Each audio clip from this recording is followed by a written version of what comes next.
বন্ধুরা, আপনারা যারা পর্যটন নগরী বান্দরবন এবং রাঙামাটি জেলাতে আসবেন, হিল ট্যাক্স ভ্রমণ করবেন, তাদের উদ্দেশ্যে বলছি যে আপনারা অবশ্যই এই পাহাড়ি যে ন্যাচারাল ফলগুলো আছে, বিশেষ করে পেঁপে, কলা, লাল পেঁপে, আনারস, লেবু, তারপরে লাল কলা, এই ধরনের ন্যাচারাল যে ফ্রুটসগুলো আছে এগুলো একদম সম্পূর্ণ ফরমালিন মুক্ত এবং প্রাকৃতিক।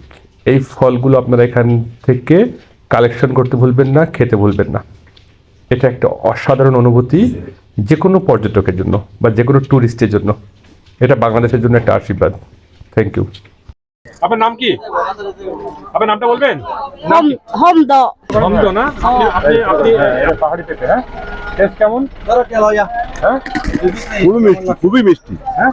চমৎকার মিষ্টি। চমৎকার মিষ্টি। পেঁপে মনে হচ্ছে নাকি অন্য কিছু মনে হচ্ছে? না না পেঁপে, এখানে কি চিনি বা কোনো কিছু মিক্স করা আছে? আছে? না না না, হ্যাঁ? একেবারে ন্যাচারাল। ঠিক আছে।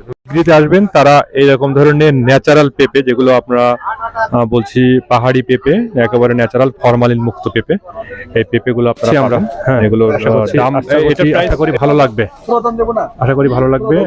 একদম খুবই বেশি ন্যাচারাল ফরমালিন মুক্ত পেঁপে। হ্যাঁ, আমরা একটু খাওয়ার চেষ্টা করছি। কেমন মিষ্টি ভাই? আলহামদুলিল্লাহ, শুক্রিয়া। খুবই মিষ্টি পেঁপে, এটা পাহাড়ি পেঁপে। এটা আসলেই কোনো ফরমালিন কি দেওয়া আছে এখানে? ফরমালিন ছাড়া। ফরমালিন ছাড়া? হ্যাঁ, এটা কি পাহাড়ে হয়? পাহাড়ি। পাহাড়ি পেঁপে না? ঠিক আছে, ধন্যবাদ।